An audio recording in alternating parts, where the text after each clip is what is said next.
جو نہیں بسایا ہم نے تمہارے لیے. مشرکین مکہ کو کہا جا رہا ہے تمہیں تو وہ چیزیں ملی بھی نہیں ہیں جو اسٹرینتھ جو جیسی ترقیاں ان لوگوں کی تھیں ویسی تو تمہیں شان و شوکت ملی بھی نہیں ہے. مکہ لکم کم کی ضمیر کس طرف جا رہی ہے؟ مشرکین مکہ کی طرف. یعنی انہوں نے جو ان کی کنسٹرکشن تھی آج بھی دیکھیں آپ کھڑی ہیں، ہزاروں سال گزر گئے، ہزاروں سال. یہاں پہ آپ دیکھیں آج ہم اتنے ایڈوانس اپنے آپ کو سمجھتے ہیں، آپ گھر بنائے 100 سال 200 سال بعد اس کا حالت کیا ہو جاتی ہے. اور انہوں نے پتھروں کو تراش کے کیسے کیسی چیزیں بنائی ہیں. اللہ تعالیٰ نے فرمایا کہ تم لوگ تو ویسے دنیا میں بسے ہی نہیں. بسنے کا مطلب کیا ہے؟ یعنی اتنا اقتدار، اتنا ترقی، اتنی طاقت جیسی ان لوگوں کو ملی ہوئی تھی اس دنیا میں ویسی تمہیں نہیں ملی. وَأَرْسَلْنَا السَّمَاءَ عَلَيْهِمْ مِدْرَارًا، اور ہم نے آسمان کو ان پہ برسنے والا بنایا، یعنی آسمان ان پہ بارش برساتا تھا. اور جب بارش ہوتی ہے کسی بھی جگہ پہ تو وہ جگہ بہت یعنی فرٹائل بھی ہوتی ہے، بہت وہاں پہ ظاہر ہے چیزیں بھی اگتی ہیں، پھل پودے، کھیت کلیان، اور پھر وہاں پہ ظاہر ہے جانور ان کو کھائیں گے تو جانور بھی بہت ہوں گے، خوب موٹے تازے، ان سے دودھ بھی آئے گا، گوشت بھی آئے گا. تو وہاں کسی جگہ کی پراسپیرٹی کے لیے ہوتا ہے نا کہ وہاں کی خوشحالی کے لیے کہ بارش ہو. آج دیکھیں آپ افریقہ کا مسئلہ ہی کیا ہے، وہاں پہ قحط کیوں ہوتا ہے؟ ہر وقت ہم دیکھتے ہیں وہ کیوں اس طرح کے ان کے حالات ہیں، کیونکہ بارش نہیں ہے وہاں پہ. سالوں بارش نہیں ہوتی، لیکن انسان اتنی ترقی کر کے بھی بارش نہیں وہاں پہ برسا سکا کہ چلو بارش 2-4 دن بعد کوئی بارش کر رہا کرے. وہاں وہ قومیں ایسی تھیں کہ ان کے اوپر بارشیں بھی ہوتی تھی. یعنی یہ بارش سے بتانے سے مطلب کیا، بہت خوشحال تھی وہ، اور وہ زمین میں بہت ایڈوانس تھی، بہت ان کا اچھی مضبوط تھی، اور ان کے پاس نہریں بھی بہتی تھی ان کے نیچے سے. پھر کیا ہوا؟ ہم نے ہلاک کر دیا، ان کو ڈسٹروائے کر دیا. ہم وہاں پہ پڑھتے ہیں اچھا ان کے اوپر کوئی سیلاب آ گیا، کسی کا کے اوپر کوئی بیماری، کوئی ایسی وبا پھوٹ پڑی، وہ فلاں پوری قوم ختم ہو گئی، اور بس اتنا پڑھ کے ختم. اللہ تعالیٰ کہتا نہیں، خود ہی نہیں ہلاک ہو گئی، ہم نے ہلاک کیا ان کو. ہم کیوں ان کو ہلاک کر دی؟ ان کے بچے، ان کے بوڑھے، ان کے جوان، عورتیں سب ایک ہی ٹائم پہ ختم ہو گئے. ٹھیک ہے مرنا تو سب نہیں ہے، لیکن ایک موت وہ ہے جو عذاب کے ساتھ آئے، جس میں عذاب ہو، جس میں ان کی نسلیں ختم ہو جائیں، جن میں ان کی ساری بستیاں کی بستیاں اجڑ جائیں، جیسے کسی نے جڑ کاٹ دی. کس وجہ سے یہ سب ہوا؟ اتنی ترقیوں کے باوجود کیوں ہوا یہ؟ بِذُنُوبِهِمْ، ان کے گناہوں کی وجہ سے. شاید اگر یہ بات آج آپ کسی کو باہر جا کے بتائیں نا، ایون اپنے مسلمانوں کو، کہ ایسے ایسے ہوا اور وہ اپنے گناہوں کی وجہ سے وہ بستیاں اللہ نے ہلاک کر دی، تو وہ ہنسیں گے آپ کے پر.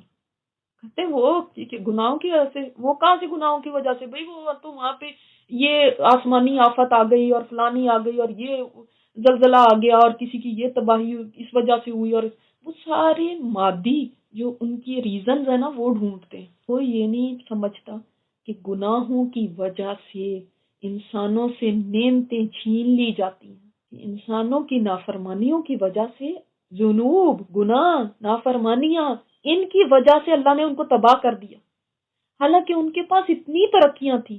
اس کے بعد اللہ نے اٹھا دی، اس کے بعد دوسری قومیں، ہم نے دوسری بستیاں اٹھا دی اس کے بعد، یعنی ایک کو تباہ کیا اور اس کے بعد دوسری ان کی جگہ لے آئے، ریز کر دی، گرو کیا ان کو. انشاء ہوتا ہے نا، ریز کرنا اور گرو کرنا، تو ہم نے دوسری اٹھا دی.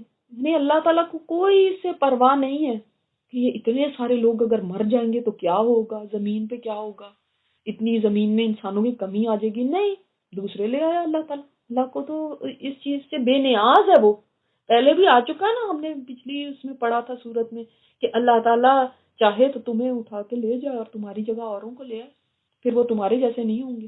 اگر ہم نازل کرتے علیک آپ پر ایک کتاب کاغذ کی صورت میں، اور یہ اس کو ہاتھ بھی لگا لیتے، تب بھی انہوں نے کہنا تھا، جنہوں نے کفر کیا انہوں نے کہنا تھا یہ تو جادو ہے جو ہماری آنکھوں پہ کیا ہوا ہے. اصل میں ہوا یہ تھا، مشرکین مکہ جیسے ہر وقت کوئی نہ کوئی معجزے کا مطالبہ کرتے تھے. تو کہا جاتا ہے کہ عبداللہ بن ابی امیہ نے آپ صلی اللہ علیہ وسلم کے سامنے مطالبہ پیش کیا، اور اس نے کہا کہ میں تو آپ پہ اس وقت تک ایمان نہیں لا سکتا جب تک کہ میں یہ دیکھ نہ لوں اپنی آنکھوں سے کہ آپ آسمان پہ چڑھ جائیں وہاں سے ہمارے سامنے ایک کتاب لے کر آئیں جس میں میرا نام لکھا ہو، تو تب میں جا کے آپ کی تصدیق کروں گا۔ یہ بھی کہہ دیا کہ اگر آپ یہ سب کچھ کر کے دکھا بھی دیں، میں تو جب بھی مسلمان ہوتا نظر نہیں آتا۔ اور آپ کو پتہ ہے بعد میں یہ مسلمان بھی ہو گئے تھے، سبحان اللہ، اور اسلام کے غازی بنے تھے، ایک غزوے میں شہید ہوئے تھے۔ نازل بھی کر دی جائے اور یہ اس کو چھو بھی لیں۔ چھو لینے کا ذکر کیوں کیا گیا؟ اس لیے کہ انسان چھوتا کب ہے کوئی چیز کو، ٹچ کر کے کب دیکھتا ہے؟ جب اس کو یقین نہ آ رہا ہو تو وہ کہتا ہے دیکھوں تو صحیح ریئل بھی ہے کہ نہیں۔ تو یہ دیکھنے کے لیے کہ یہ حقیقت ہے کہ نہیں ہے۔ ایسے ہی تو نہیں کہ ہمیں کوئی خواب ہم دیکھ رہے ہیں یا ہمیں کوئی ایسے ہی دکھایا جا رہا ہے، ایلوژن ہے، نہیں، چھو کے بھی دیکھ لیں، اپنے ہاتھوں سے چھو کے دیکھ لیں، تب بھی جس نے ایمان نہیں لے کر آنا وہ یہی کہے گا یہ تو جادو ہے کھلا۔ مائنڈ میک اپ جب انسان نے کیا ہو نا کہ میں نے نہیں ماننا، تو تب انسان معجزے دیکھ کے بھی مانتا نہیں ہے۔ اور وہ انہوں نے کہا کیوں نہیں اتارا گیا ہم پہ کوئی فرشتہ؟ اگر رسول بن کے آنا ہی تھا تو کوئی فرشتہ آ جاتا، اور فرشتہ آگے آگے کہتا رہتا ہٹو بچوں کے، شور مچاتا اور لوگوں کو کہتا ان کے اوپر ایمان لے کر آؤ، تب ہم مانتے۔ اللہ نے فرمایا اگر ہم فرشتہ بھی نازل کر دیتے تو فیصلہ کر دیا جاتا معاملے کا، پھر ان کو مہلت نہ دی جاتی۔ یعنی فرشتہ اگر آ جاتا تو پھر سوچو کیا ہوتا۔ فرشتہ تو عذاب لے کر آتا ہے، تو پھر تو عذاب ہی آنا تھا۔ دوسرے یہ کہ اگر فرشتہ آ جائے تو غیب کا پردہ تو اٹھ گیا نا، اور ایمان تو ہے ہی غیب کے پردے میں جو چیزیں ہیں ان پہ ایمان لانا، یہی تو امتحان ہے۔ اور فرشتے نظر آ جانے لگے ہمیں تو پھر تو کوئی غیب ہی نہیں رہا نا، پھر تو امتحان ختم ہو گیا، پھر تو رزلٹ کا ٹائم آ گیا۔ اور اگر ہم بناتے کوئی فرشتہ بھی بھیج دیتے رسول بنا کے، تو آخر ہم اس کو بھی تو انسان ہی بنا کے، ایک فرشتہ جو بناتے ہم اس کو ایک انسان کی، مرد کی شکل میں ہی بھیجتے نا۔ اگر یہ اس کو انسان کی شکل میں دیکھ لیتے، انہوں نے کہنا تھا لو یہ تو انسان ہے۔ دیکھیں دو ہی صورتیں ہو سکتی نا فرشتے کے آنے کی، یا تو وہ فرشتہ بن کے آتا، اگر فرشتہ بن کے آ جاتا تو لقضی الامر کا مطلب یہ بھی ہو گیا کہ انسان پھر اس کی تاب ہی نہ لا سکتے، ان کا فیصلہ ہو جاتا، یعنی مر ہی جاتے۔ انسانوں کے دل تھوڑی اتنے مضبوط ہیں کہ وہ فرشتے کی تاب لا سکے۔ آپ صلی اللہ علیہ وسلم نے دیکھا تھا جبرائیل علیہ السلام کو آسمان اور زمین کے درمیان ایک کرسی پہ بیٹھے ہوئے، بے ہوش ہو گئے تھے آپ صلی اللہ علیہ وسلم۔ حالانکہ انبیاء کے دل تو بہت زیادہ مضبوط ہوتے ہیں، انسان تاب نہیں لا سکتا فرشتے کی۔ فرشتہ اگر آتا تو ظاہر ہے انسانی شکل میں بھیجتے، اب انسانی شکل میں بھیجتے تب بھی مسئلہ ہونا تھا لوگوں کو، یہ تو انسان ہے، پھر اس کو پہچانتے کیسے وہ؟ اب دیکھیں نا جبرائیل علیہ السلام آپ صلی اللہ علیہ وسلم کے پاس آئے، جو حدیث جبرائیل ہے مشہور حدیث ہے، تو انسانی صورت میں آئے تھے، سارے صحابہ کرام دیکھ رہے تھے۔ جب وہ چلے گئے آپ صلی اللہ علیہ وسلم نے فرمایا ان کو بلاؤ، وہ بھاگے گئے تو وہاں پہ کوئی بھی نہیں تھا۔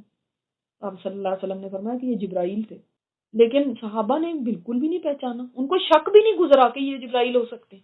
یاری ہے نبی، یہ کوئی ایسا نہیں کہ آپ کا ہی مذاق اڑاتے ہیں۔ وہ کہتے تھے نا اگر اللہ نے رسول بنانا ہے تو یہی رہ گیا تھا رسول بنانے کو، ہم اتنے بڑے بڑے جو سردار ہیں وہ مر گئے تھے۔ نہیں اے نبی، آپ کا ہی نہیں یہ مذاق اڑاتے، آپ سے پہلے بھی رسول آئے تھے ان کا مذاق اڑایا گیا، آپ فکر نہ کریں، نہیں مانتے تو کوئی بات نہیں، آپ سے پہلے بھی رسولوں کو حقارت سے دیکھا گیا، باتیں بنائی گئی ان کے اوپر، غلط قسم کے الفاظ ان کو کہے گئے۔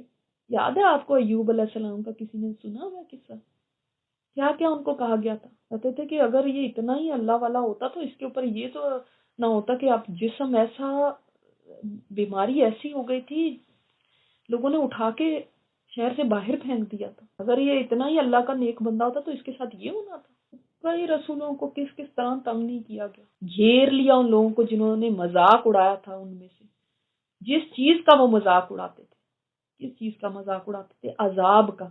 لے آؤ نا عذاب، تم تو روز کہتے ہو عذاب آ رہا ہے عذاب آ رہا ہے، اب عذاب تو تمہارا آتا ہی نہیں، کہ کدھر گیا؟ ہائے ہائے عذاب آ گیا ہمارے اوپر، وہ ہو بڑا سخت عذاب ہے بھائی، یہ اتنی یعنی حقارت سے باتیں کرنا، سخی روح میں ہے نا کہ انسلٹنگ، ہیوملیٹ کرنا، اتنا عذاب کا مذاق اڑاتے اور اس پر ہنستے تھے۔ اب دیکھیں ایک پیغمبر پہ کیا گزرتی ہوگی۔ تو بتایا جا رہا ہے دیکھو نوح علیہ السلام 950 سال تک یہ مذاق سہتے رہے، پیغمبروں نے یہ باتیں صحیح، ان کے ساتھ بھی یہی ہوا۔ بات صرف نا ٹائمنگ کی ہے، وقت کی ہے، ٹائم فیکٹر کی ہے، لوگ سمجھتے ہیں کہ شاید وہ مذاق اڑاتے ہیں یا باتیں بناتے ہیں تو اللہ تعالیٰ ان کو پکڑ نہیں سکتا، اس لیے پکڑ نہیں آ رہی، لے کر آؤ نا جلدی سے، پھر لے کر آؤ عذاب پھر۔ تو ایسی بات نہیں ہے کہ اللہ بھول گیا ہے یا وہ پکڑ نہیں سکتا، اللہ تعالیٰ چاہے تو ان کی زبانیں اسی وقت بند ہو جائیں، مگر اللہ کے ہاں مہلت دی جاتی ہے۔ اور ان سے کہو اے نبی، ان سے کہیں زمین پہ ذرا چل پھر کے دیکھیں، دیکھو تو صحیح، ایکسپلور کرو زمین کو، جاؤ، نکلو، تباہ شدہ بستیوں کو دیکھو، جو سب جھٹلانے والے تھے ان کا انجام کیا ہوا، تم دیکھو گے نا، یہ تو تمہارے اندر ایمان اترے گا۔ اب دیکھیں، میں جیسے آپ کو بتا رہی ہوں کہ یہ موہنجو داڑو، ہڑپا، ٹیکسلا وغیرہ، ان کے آثار کسی نے دیکھے ہوں، یا چلے میوزیمز میں آپ نے دیکھا ہو، یا آپ نے ٹی وی وغیرہ پہ کوئی پروگرام دیکھے ہوں، جو یہ تباہ شدہ بستیاں ہوتی ہیں، کیا نظر آتا ہے وہاں پہ؟ اکثریت میں آپ دیکھیں گے وہ سارے لوگ جو تھے نا، ان کے آئیڈلز تھے، بت پرست تھے، وہ لوگ بتوں کی پوجا کرتے تھے۔ ان کی جب یہ کھدائیاں ہوتی ہیں تو نیچے سے بڑے بڑے بت نکلتے ہیں، ہم کبھی اس طرف توجہ دینے کو تیار ہی نہیں ہوتے۔ کیا وجہ ہوئی ان کی تباہی کی؟